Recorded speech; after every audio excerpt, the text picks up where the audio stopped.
Bank of America has settled its faulty loan dispute with Fannie Mae and Freddie Mac to the tune of $2.8 billion. Joe Murin is the former president of Ginnie Mae.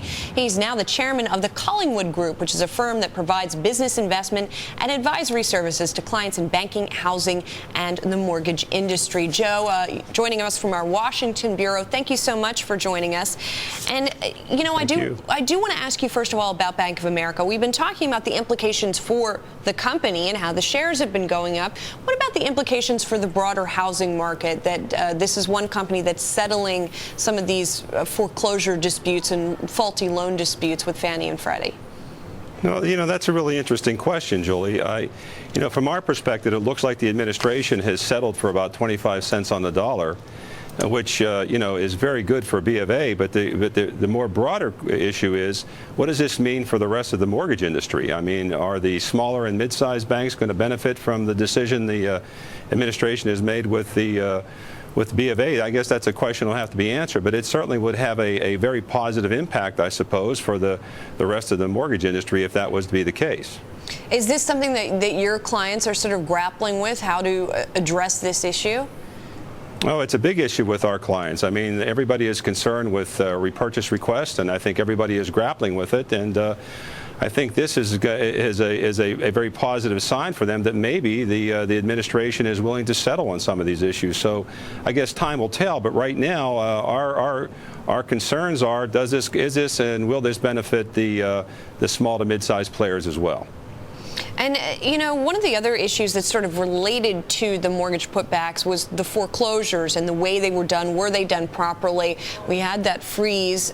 We haven't talked as much about it sort of in the last month or so, but is that still a big obstacle in the market to foreclosures now going through? Do you think there's sort of this backup that's happening with foreclosures?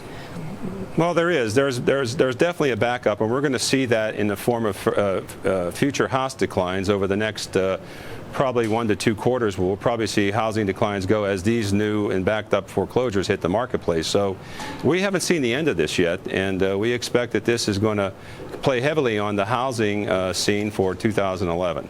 Now, Standard & Poor's was out with an interesting report today and said at the end of the third quarter, the principal balance of distressed homes on the market, more than $450 billion. So that's about 1/3 of the non-agency residential mortgage-backed securities market that's outstanding. So this speaks to this so-called shadow inventory that's out there.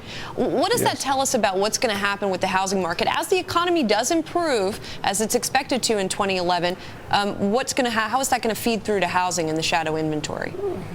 Well, I think the shadow inventory is one variable that we have to deal with as it relates to homes on the market available for sale and the current existing home sales rate, which is right now on single family about 4.1 million units on an annualized basis. But I think the broader issue is the confidence of the consumer as it relates to housing. And what I mean there is, the consumers are going to have to be very confident that the economy is improving, and the only indicator that consumers are going to look at is unemployment. So until we see a consistent downward trend in the unemployment, I don't think the consumers are going to get off the curb, if you will, and jump back into the housing marketplace. Now, Joe, just quickly, I spoke to one investor, an economist, last week, and he says, if the economy does start to get better, we could see a quicker than expected snapback in housing demand as people start to snap up some of the inventory that's out there. Do you think that that's a possibility? Well, that's a possibility, but the probability of that happening, I think, maybe later in the third and fourth quarter than we'll see in the first 2 quarters of 2011. Joe, we've been talking about your outlook for housing. Just sort of summarize here, if you will. In a recent article, I read about some comments made by Morgan Stanley housing analysts. They said the most realistic base case scenario for this year would simply be a year in which things do not get worse in terms of the housing market. What do you think of that assessment? I think that's spot on. I couldn't agree more. I think if we can hold our own through 2011, it might set us up for a better 2012. But there are too many variables against us right now in the housing market, and I don't see new housing starts getting above 700,000 this year. I think existing home sales will limp along as they have been, at least to the first 2 quarters. If the economy does, if GDP does improve to the 3.5% level that they're predicting, that might force unemployment to tick down a few tenths of a percent, which might in fact start some movement. But right now, we don't see anything out on the horizon that's going to give us any positive signs that housing will improve dramatically in 2011. And Joe, what role in this sort of brave new housing world, if you will, what role do the GSEs have, the government-sponsored enterprises, whether we're talking about Freddie and Fannie, which have the implicit government guarantee, or Ginnie, which has the explicit guarantee? Well, Ginnie Mae is very important to the nation's housing movement. Actually, if it wasn't for Ginnie Mae and FHA during the last 2 years, there wouldn't have been much of a housing market whatsoever. So, having Ginnie and FHA perform the duties that they've been chartered to do, I think, are very important. I think those charters have to be revisited because they're going to be very important to the housing market of the future. So they probably need to be updated or retooled, if you will, to contend with the next 10, 20, or 30 years as it relates to housing needs. As far as the GSEs are concerned, they're important. They're absolutely important.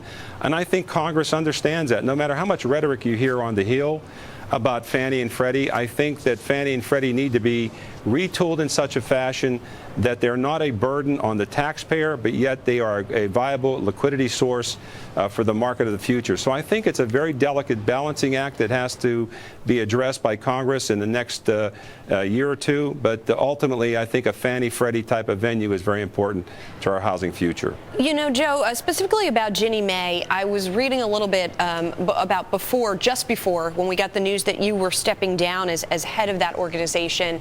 And I saw a quote from someone who invests in mortgage debt who said that Ginnie Mae was taking on more and more toxic debt or lower quality debt that was going to present a challenge to whoever was running it.